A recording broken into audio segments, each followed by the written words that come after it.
You've been lied to. Yeah, it's that simple. People feel betrayed. You've spent years of your life and thousands of your hard-earned dollars on a promise. You went to a Hapkido dojang, you put on the uniform, and you sweated on the mats.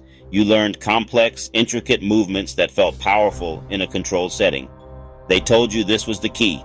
This was the secret to handling a violent encounter on the street. But I'm here to tell you, for many real-world situations, that promise is a dangerous illusion. This isn't about disrespecting an ancient art. This is about saving your life. It's about pulling back the curtain on what really happens when things go sideways. The anger you might feel is justified. It's a gut punch to realize that the techniques you drilled into muscle memory might not only fail you, but could get you seriously hurt or worse. Let's talk about the wrist lock. It's the bread and butter of Hapkido. You've probably practiced a dozen variations. It looks so clean in the dojang. Your partner grabs you. You execute a series of graceful flowing movements. They're brought to their knees in controlled pain. It's a beautiful demonstration of leverage. But here's the cold hard truth. In a real chaotic fight, a complex wrist lock is a low percentage move. You're banking on a fine motor skill at a time when your body is flooded with adrenaline. Your hands are shaking, your heart is pounding, your ability to perform delicate multi-step techniques goes right out the window. Think about the context of a real attack. It's not a clean grab. It's a violent, explosive lunge. The attacker is pushing, the attacker is pulling, the attacker is trying to hit you with their other hand. Their clothes are slippery or baggy, your hands might be sweaty. The attacker won't stand still and let you set up a perfect grip. They will resist with everything they have. They'll pull their arm back, they'll twist their body, they'll punch you in the face while you're fumbling to secure a small joint. Now let's get into the kicks. The spinning hook kicks, the jumping kicks, the tornado kicks. They look incredible. They are the stuff of action movies and martial arts demonstrations. They require amazing athleticism, flexibility, timing. In the dojang or on a padded competition mat, they are a sight to behold. But on the street, in a real self-defense situation, a high, flashy kick is one of the riskiest things you can possibly do. It's a gamble you can't afford to take when your safety's on the line. Throwing a high kick is like betting your life on a single roll of the dice. First, let's talk about balance. To throw a high kick, you have to be on one leg on a perfectly flat, non-slip mat. That's already a challenge. Now imagine you're on a cracked sidewalk, wet pavement, an uneven patch of grass, or a cluttered bar floor. Weapon disarms are some of the most dangerous techniques taught in Hapkido. The scenario is terrifying. Someone is threatening you with a knife. Someone is threatening you with a club. In the dojang, your instructor shows you a sequence of moves. A block, a trap, a joint lock, a disarm. It seems plausible when practiced slowly with a rubber knife, when you train with a cooperative partner. But this is where false confidence can become deadly. The reality of a weapon attack is nothing like the choreographed dance you practice in class. Believing that a complex multi-step disarm will work against a determined, aggressive attacker is a lethal fantasy. An attack with a weapon is brutally fast and chaotic. An attacker with a knife isn't going to hold it out for you to grab. They are going to stab, they are going to slash, they are going to move with shocking speed. There is no time to think about a fancy block or a precise wrist lock. You are dealing with a storm of sharp edges. The primary rule of a knife attack is that you will get cut. The goal is to survive, not to come out untouched by executing a perfect disarm. The single biggest point of failure for Hapkido is the training methodology. The environment where you learn is just as important as the techniques you practice. Most Hapkido schools train in a sterile, controlled setting. The floors are padded. Everyone is respectful. You practice with a partner who knows the drill. You know what attack is coming. Your partner knows how you are going to respond. This is called compliant training.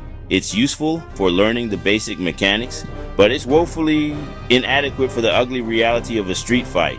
Real violence is the polar opposite of a controlled drill. It's unpredictable and chaotic. There are no rules. The ground is hard and uneven. There might be multiple attackers. The attacker is not your friend from the dojang. They're filled with malice and intent to harm. A 2024 Binus University study highlighted this problem. The study found Hapkido is often practiced in controlled settings that don't prepare you for chaos. That gap creates dangerous overconfidence. You think you can handle it because you've drilled it 100 times, but you have never drilled it against chaos. This isn't just a feeling I have. This isn't just anecdotal. The proof is in the data and in the evolution of combat sports and self-defense systems over the last 30 years. We have a massive body of evidence from MMA that shows us what techniques work when two skilled, resisting opponents are locked in a cage with minimal rules. The complex joint locks and flashy kicks of many traditional arts are almost entirely absent. Why? Because they don't work consistently under pressure. Things that do work are fundamental, solid boxing, powerful Muay Thai kicks, clinching, dominant wrestling, Brazilian Jiu-Jitsu on the ground. Academic research is also catching up.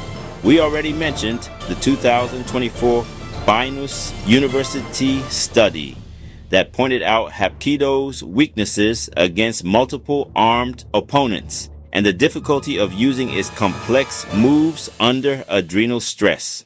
This isn't a knock on the art itself, but a scientific observation of its limitations in specific high-stakes contexts. Furthermore, a 2024 study on self-defense training methodology published on academia.edu emphasized developing programs by discarding obsolete techniques from traditional martial arts.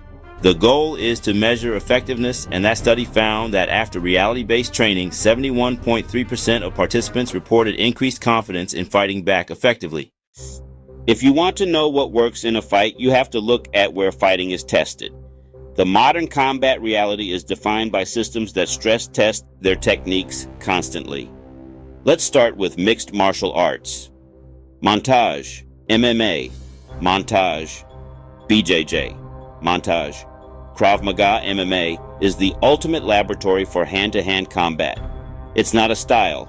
It's a rule set that allows practitioners from different backgrounds to compete. What has emerged as dominant is a blend of striking and grappling. Boxing, Muay Thai, wrestling, BJJ. A 2024 analysis rightly pointed out that MMA's effectiveness stems from its emphasis on versatility. Hapkido's stand-up joint locks and complex throws are nowhere to be found because they are too risky and unreliable against a trained, resisting opponent. Then you have Brazilian Jiu-Jitsu. BJJ revolutionized the martial arts world by proving that most real fights end up on the ground. So, you've realized your training might have some serious gaps. What do you do now? Feeling betrayed or angry is a starting point, but it's not a solution. The path forward is about taking ownership of your safety and becoming a critical, intelligent student of self-defense. The first step is to think for yourself. Stop blindly accepting what you are taught. Start asking your instructor the hard questions. How does this work against a fully resisting opponent? Can we pressure test this in live sparring? What is the plan if this complex move fails? If the answers are evasive or focus on tradition over function, you know you have a problem. The second step is to cross-train. Plan. Boxing plan, Muay Thai. Plan, BJJ. Spend 6 months learning how to survive on the ground. This will give you a much more realistic and complete skill set. A 2024 analysis praised MMA. It combines striking and grappling. Third, change your training mindset. The truth can be a bitter pill to swallow. You may have invested a significant part of your life in Hapkido. It might be part of your identity, but your identity isn't what keeps you safe in a dark alley. Reality does. Hapkido offers benefits, psychological resilience, and a basic grasp of leverage. But it is dangerously flawed as a primary system for modern self-defense. Reliance on complex, fine motor techniques, vulnerable to resisting opponents, inadequate ground game, often compliant training methods that create a false sense of security. You have been lied to by tradition and a failure to evolve. The world of combat has changed. Decades of MMA and reality-based data point a clearer path. Pressure testing, cross-training and striking, cross-training and grappling. Focus on gross motor skills. Strategy that prioritizes escape and survival over technical victory. Thank you for your support as we are now heading towards the 500 subscriber mark. Please comment, like, share, and subscribe. This will significantly help our channel grow. Select a video on your screen and we will see you there.